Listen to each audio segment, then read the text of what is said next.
Hello, I'm Gary Jacobs. Welcome to another edition of Long Island Backstory. Our guest today is Donna Grossman. She is an artist who's lived on Long Island her whole life. Her art, I guess you could say, is Long Island inspired. She's been a Smithtown resident for over 30 years.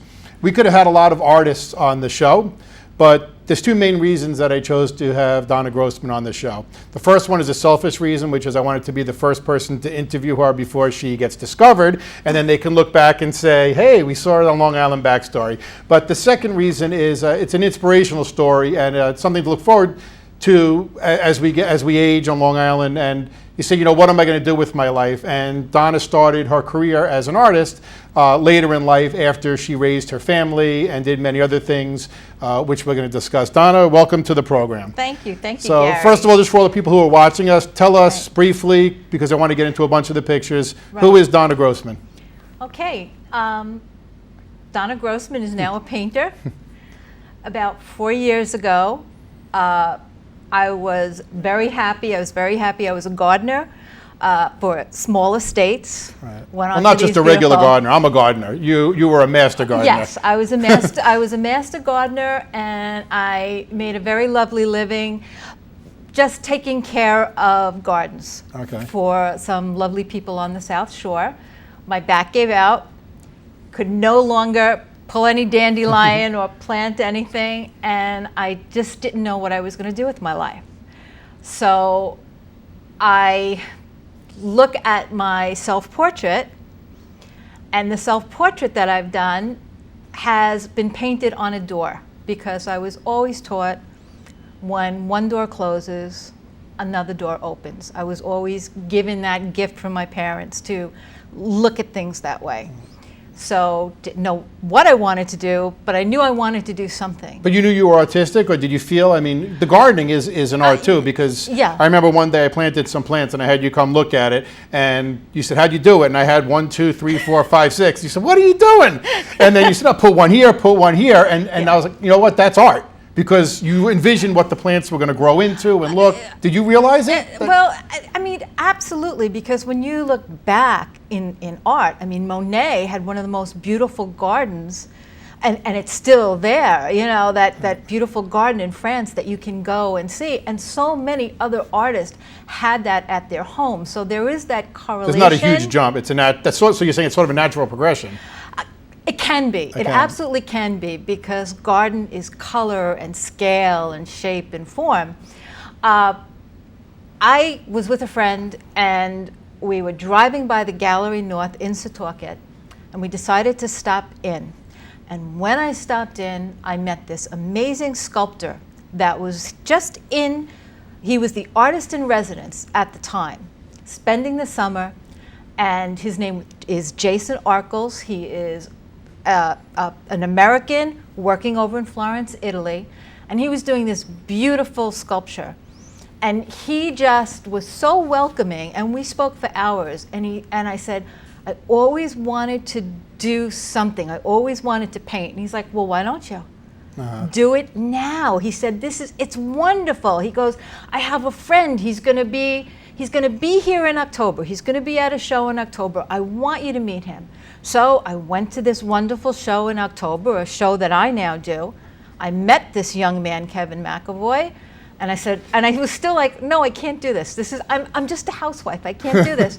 And a friend urged me to email him. And he emailed me back and said, by all means, come take a class. You're more than welcome. Even though you had no experience? I had no experience. And that started my journey 4 years ago. How was it the first time you pick up a paintbrush? I mean, I think I'd be like lost. I wouldn't even know where to begin. I was lost. And the stuff that the early stuff is kind of comical. But he taught me the way people were trained for hundreds and hundreds of years. He also studied over in Florence, Italy.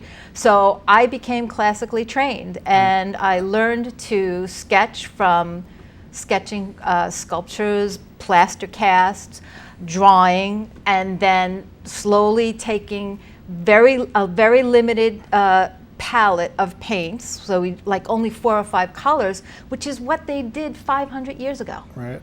500 years ago, they had this limited palette, but they were able to create these beautiful images. Right. And that helped. And I'm just blessed that I had these great teachers. So you stepped into, I mean, you really stepped into the right environment where you had the right people, where to develop, to bring it out of you. I guess it's got to be in you. You can't, I couldn't do it. Well, I don't know about that. I mean, there are skills, and I think the message that I want to give everyone today is Long Island is a treasure trove for good art, to purchase art, to learn how to create art. There are so many wonderful schools in Nassau and Suffolk County. There are so many wonderful artists in Nassau and Suffolk County. And there are so many wonderful galleries and shows that you can go to, especially in the summertime. Every weekend you can find a place to go. So you don't have to become a Donna Grossman. You can do it as a hobby and just enjoy it. And there's something about having art, to me, that, I mean, I can't do it. I could take pictures, but just having something that, you know what, it goes on forever. You give it, you have a son, you know, family, and you're leaving something in this world that, you know, makes a difference. And something about your art, I'm not trained to look at art, but when I look at your art, to me, it's home, and maybe it's because it's Long Island inspired, and I don't know that I'm looking at the layers. I don't even know what I'm looking at, but I know what I look at. I say, wow, I like that painting. I like to look at it. I don't really, I can't explain why. Yeah. You know, you do some farm scenes that I like, and just, you know, the beauty of Long Island really, you know, comes out. So I think it's, even if you're not trained, something about your art, to me, strikes me that it's just different. It's comfortable. That is sort of the best way I can describe it. Well, thank you. Part of my painting, part of what I like to paint, is saying someday I'm probably going to be leaving Long Island. I'm retiring, and I will be leaving Long Island. So my art is my way of keeping it in my heart, taking it with me. Also sharing it with others. I've met so many incredible people, other artists, people that just come to my shows. And it's just a wonderful, wonderful environment. And I think that my paintings, what I want them to do is just reflect my love of the people of Long Island. Right. Well, they definitely do that. And I want to get into the paintings, but one question, because I know your house is now, you're out of room. So there's no place, at some point you have to start doing something with your paintings. Number one, I know you sell them at some, I guess, galleries or art shows. Number one, how do you figure out what a painting should sell for? Because to me, I got to imagine you look at it and say, wow, this is my life. This is worth so much. I put hours into it. You know, how do you figure out what something's worth? And is it hard to sell it?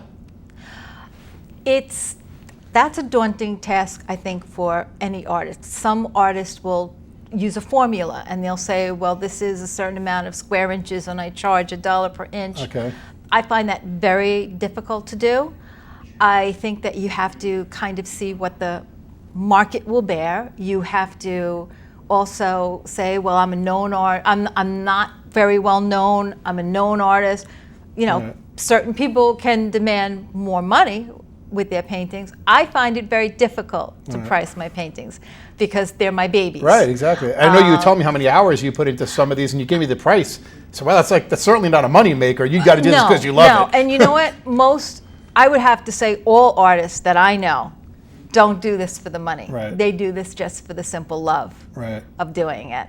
And the wonderful thing is, I don't think people realize how affordable art is on Long Island. Well, I mean, people look at this and I would say, oh my God, there's no way I can afford a beautiful painting like this. And not on a specific price on some of the paintings we're going to show, but just as a range. So one of your paintings, how much, I mean, are we talking $2,000, $3,000? Are we talking $10,000? Some paintings, my paintings range anywhere from $200 to $3,000. I have to say, though, I've worked in very trendy interior design centers where you're buying a print for $1,000 or $2,000, and that's simply a print. Which I've never sort of seen the value. I mean, it's nice to look at, but to me, this is you. It's a real painting. You know, that's got you on the painting. You know, and to me, that's got to be worth a lot more than a print. And yes, because I own prints, and I also own art from other artists, and I have to say, it's the real art. Right. Even if it's not a Monet or whatever, it's just somebody that you like and absolutely, get into it. absolutely, and you get even that more of that feeling because you know that you made a connection with that person, you made a connection with their art, and you made a connection. And I find that that's the way I buy art. I mean, I don't just go into a gallery, but any of the art that I have in my house, I've purchased either on a vacation where I met the artist who was doing it and heard their story, and that inspired me. It just, you know, having a backstory to the painting and hearing about it sort of changes the way I look at a painting. It also brings back a memory maybe of, you know, a great trip that I had or, you know, a great experience. I want to talk about some of the paintings. I think we should start with this one first because, as you said, this was the door, and this is a self-portrait, which I find amazing because it's got a.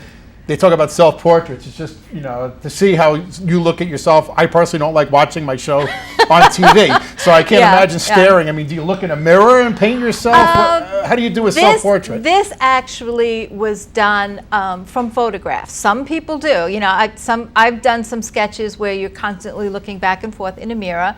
This was done from a photograph because it's very hard to get a profile and do a painting. And as I said, that was done. I love antiques. I love crusty, crunchy old things. You'll see that in my still lives. And I said, well, I'm crusty and crunchy and old. And as I said, the symbolism was the door. Right. You know, like what's behind that door, and it's having the courage to open that door and walk through. Right. You know, and as a senior and being a retiree, I would say to anybody. Yeah, I got that AARP card, but don't be afraid. Whatever it is, whether it's music, whether it's writing, art, do it. It's never too late. It's never too late. Absolutely. Now let's talk about this painting behind us here. This young lady, I don't know her name. She's like one of those faceless people. You take a shot and it's serendipitous. She's actually raking. She's on the North Shore near Huntington Bay, and she's actually raking for clams. It was January, it was cold, it was freezing, and she just had such a strength in her face, and that's So you took a picture, you took a photograph of her This and is then a painted photograph, it? yes, and painted it. Is there a difference with doing it live? I mean, obviously it'd be hard to make her sit there for 3 hours or 10 hours while you painted it. You couldn't do it. Yeah, I mean, the classical artists did study after study, and they would have people out there, you know, painting. Right. John Singer Sargent did a painting of children. It took him 2 years because it had to be, it was at dusk. It was at dusk, so at dusk every day in the summertime, and it took him that long. We're fortunate that we can work with photographs, so on occasion I work with photographs, and then on other times I prefer the live model, because the live model is just, and you'll see it in some of the other paintings. Okay, let's get into, just while we're going to the first one, which is going to be The Mermaid of Gallery North. Is there a style of Donna Grossman, or, I mean, is there a label to the type of painting that you do? No. Okay. I still don't know what I want to be when I grow up. Some well-meaning artist said to me, you need to be a certain type of artist. You're going to have to do all landscapes, you're going to have to do all still lives, you're going to have to do all cats. And I thought, if I have to do that, I won't paint anymore. Right. So you just do what you feel like you could do still life, or you could switch to a nature scene, just whatever you wake up and feel inspired to do. And The Mermaid of Gallery North is actually painted on a door panel, an old crusty door panel, but she is actually a painting of the sculpture that Jason Arkles was working on, and that inspired to get into it. Exactly. So that's got a lot of me, which if somebody's looked at it, they wouldn't know that. Yeah. So that's great that they know that. Yeah, and that will actually be going in auction in the near future, and it's for a fundraiser, and I'm very, very happy, and I hope it goes to a good home, because as I said, The Little Mermaid got me started. The next one that we're going to show is The Good Shepherd. All right, The Good Shepherd's a wonderful story. There is a hidden farm in Smithtown that has been untouched for 150 years. Wow, and I lived there, I didn't even know it. Neither did I. And I read about it in Newsday. I contacted the Peconic Land Trust and said, I would love to be able to paint there. How do I do this? And they gave me the name of the owners, and I wrote the owners, got permission, got directions to this wonderful place, and lo and behold, you felt like you were going 150 years back in time, driving through McMansionville, and then boom, this incredible farm. And at this farm was this beautiful girl, Jennifer Murray. She's a farmer. She's a sheep farmer. She was their tenant farmer there for a while. She's now out east. And that's why I said, wow, I really like painting Long Islanders. Right. I like the story. And Jen was just wonderful. She was this tiny little thing, and just, battling chicken hawks, and her and her wonderful dog Lily bringing this herd of sheep in, and I was able to paint there for the summer. And I think that comes through in the painting, that it's not, sort of, it is modern times, but, it's old, it looks like it's a long time ago, they haven't moved. So sort of the two things coming together, yeah, and then you can paint that here on Long Island. And I just wanted to capture the tenderness that, that Jen just exuded. She really loved her animals, right. And she made sure everybody was taken care of before she took care of her own needs. Right. The next one is Kevin playing fiddle. All right, Kevin is Kevin McAvoy, and he is the gentleman that I study with, I continue to study with. He's also an Irish fiddle player. So sometimes during our studio hours, he'll just grab that violin and he'll start playing. And I just said, okay, I'm never going to get him to sit still, because he never sits still. So I just grabbed the camera, click. And that's the paint. And that's the painting. And So you're painting another artist, which, what does he say about it? He enjoys it. Yeah. He enjoys it. He said it's very odd. Because he's got to he can't critique his own a picture of him, right? It's a different perspective. He's still a good teacher, so he will critique it, but Really? It did turn out very well. It did turn out Even very well. he was happy with it? I got high marks from his wife, and she's the, tougher critic. That knows his personality, see if it comes out in the painting, Yeah, I guess. yes. What about the next one, which is the piano tuner? The piano tuner is actually a wonderful man, Michael Kelly, who is my piano tuner. He comes in and he sits there and tink, tink, tink, tink, tink, and then for an hour he gets that piano just wonderfully, and then for 5 minutes he just lets his fingers fly across this piano, and you get this wonderful music. And I just caught him at a point where the light was just hitting him a certain way. And people are so nice, because I'm thinking, oh my gosh, he's going to think I'm crazy. But I was like, Michael, please, can I take your photograph? And he was like, oh, okay. And took the shot and produced the painting. And the interesting thing about this is that his father, I found out this was afterwards, because he saw the painting of the fiddler and said, I know that guy. That guy painted and wrote a blog about my father. Really? That's That's weird how it all comes around. Yes. That's right. That reminds me like the comedians. You have to be careful what you say, because you don't want to end up. Exactly. You don't want to be a joke in one of their Exactly. shows. So with Donna Grossman, anybody's fair game. I If you see can't it, get away with anything. you don't want to paint them. Anything. Miles to go before I sleep. Okay, this is a wonderful young man, Demetrius. And Demetrius is a graffiti artist. He does music videos. He's a wonderful model. And when Demetrius and I met, we're just opposites. I mean, he's this tall, lanky, cool African-American young guy, and I'm little mom. Right. But we went through, we connected in some type of sadness, because at the time that I lost my father, Demetrius lost his son. Right. And when I was painting that painting, I realized that he was just, we were both grieving, and that's in there. And Miles to Go Before I Sleep, that Robert Frost poem, just kept echoing in my head, because I felt like Demetrius had so much. Both of us had so many miles to travel. You could feel it at the time, the way you can really sympathize with them. So I actually took that poem and printed it out and ripped it and shredded and put it on the painting and created what's called mixed media. And I really think that it worked, because I think it kind of opened both our souls. So you think you paint differently when you're in different moods? So when you're in a time of grieving, you painted, or maybe you wouldn't have thought to do that if you were in a happy time, you would do something differently. Do you notice a difference? Absolutely, absolutely. I do see that, and I do see that with the models, because once you become, close to certain models, you see that. Right. You see that, and you just try to capture that. The next one is the person we're talking about, I guess the same person, the portrait of Demetrius.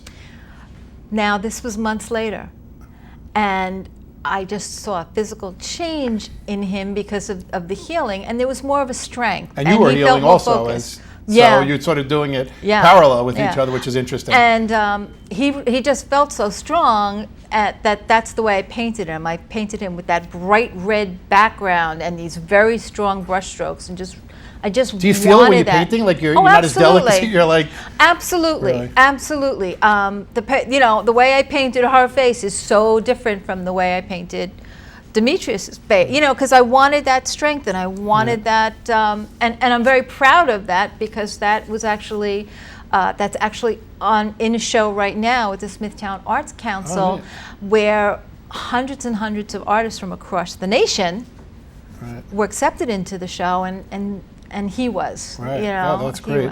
What about the Tavern Cat? Okay. Sometimes you've got heavy, and sometimes you just have light and you have heart. And the Tavern Cat, I was at the Smithtown Tavern. We had gotten permission to paint there. We had a tavern maid set up, a girl done in all colonial garb, and she was there with the jug. And for some reason, I just had her angry, and and I'm looking, and even like one of my friends said, "Why does she look so angry?" And I was like, "Yeah, she does." And at that same moment, my cat jumped up on the counter and knocked over a paper. So everything went, and I said, "That's why she's angry." So my cat Henry is now in that painting. She's admonishing him the way I would, and that painting, when I have that at shows, people love it. Really? Because it's funny how it came out too. It's just, it wasn't something planned. It wasn't something planned. It made the painting work, and Henry's now a star. So great. What about Shit from Shinola? Didn't know if you could say that. It's public access, so we can say it.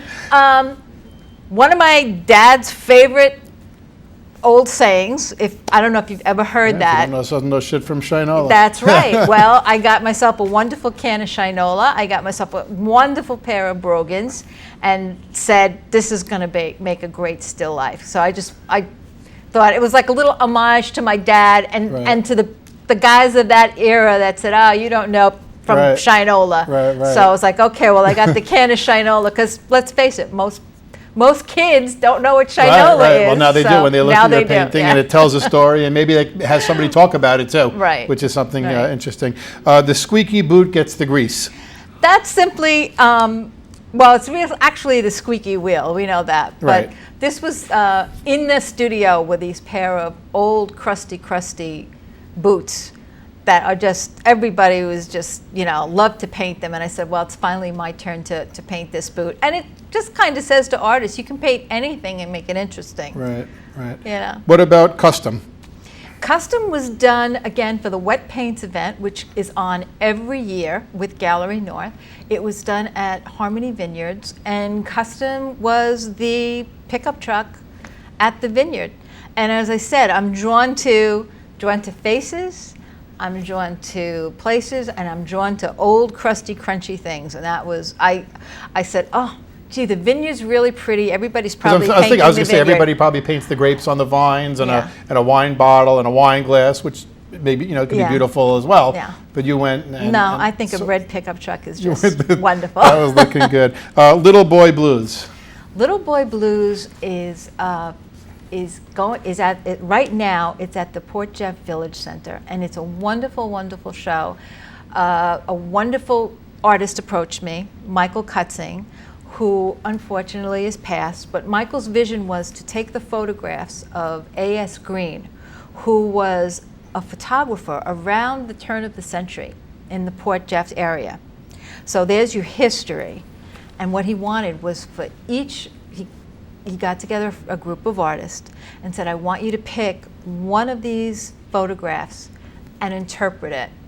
And I'm looking and I'm seeing, oh, landscape, landscape, landscape, ship. And then all of a sudden this picture of this young man holding a trumpet, and he's in that navy blue blazer and the white linen, the white wool pants or linen pants. And I said, oh, he is just so cool. Right. And to me, he was just a little boy playing the blues. So little boy blues. And it's just a wonderful, wonderful show. Incredible talent. And this is in every that year. Show. This one is not every year, but the Port Jeff Village Center has art every single weekend. Right. You can go, actually, all year round. There are amazing Long Island artists there. Yeah, that's great. And just it's sort of off the top, not really off the topic, but one of the things I didn't ask, I'm just curious, because it seems like you're all over the place with what you pick. It's just like something goes in your mind and you say, you know what, I'm going to paint that. Mm-hmm. And if somebody came to you and said, you know what, I want you to paint this and I'm going to pay you, would it have the same result if somebody said, hey, Don, I'm going to hire you to paint a picture of my daughter, but you didn't really feel it? All these paintings that you do, you're just doing because you want to do them. Well, is it different if somebody pays you to do a specific painting? And could you do it, or it would be hard for you? No, I don't think it would. I don't think it would be hard for me at all. Okay. Because number one, what I like, I think one of the gifts that artists are given are to see the beauty or the interest in every person's face. Right. You know, everybody. You've got a very paintable face, Gary. I mean, just say so. Right. It's there, and you see that. Right. And I was also given the opportunity to study with some great portrait artists. Right. So besides Kevin, I've also studied with this wonderful woman, Nanette Floor. These are all people that anybody has access to on Long Island. And they gave me the skills. That you can do everything. Once you have those skills to learn how to paint the face, it becomes much easier. I think the gift of it is just finding what that special something is. Right. You know, if at all possible, when you do a portrait of somebody, it's wonderful to have them in front of you and get to know them. And get to know them. But I know many great artists that work from photographs and come out beautiful. They come out beautifully, and I've done it myself. And you know, because as I said, you know, with Kevin, it was from a photograph. Right, and it still came out. Well, I think it's amazing what you've done. I mean, in 4 years, I mean, these are just beautiful. To me, it was just, you know, it's good that it came out because who knows, you know, where life takes you. And you could have just had this inside of you. And it's just great that it came out and now the world gets to share it. And I'm sure in the next 20 and 30 years, you know, you're going to progress and it's going to change, and we'll see some amazing things. So this is a time really to get a good deal. They say art's not an investment, but I got to think this is an investment because, you know, as everybody that sees your art, you know, is just really I think they connect to it. If anybody wants to buy your art and find out where you're going to be, tell us your website, and we'll put that on the bottom of the screen. Okay, it's a very simple website. It's www.donnagrossman.com. That's easy enough. And for anybody that is interested in art, I have a blog, and I will also, if they're interested in shows or if they're interested in schools, I'll put that information on my website. Very good. Because I just think that part of being an artist is being somebody who gives. Right. And I'd love to just send somebody on this path because it's a wonderful path to be on. Very good. Donna, thanks for coming on the show. Thank you so much. To seeing your art in galleries. I'm Gary Jacobs, and thank you for joining us on Long Island Backstory.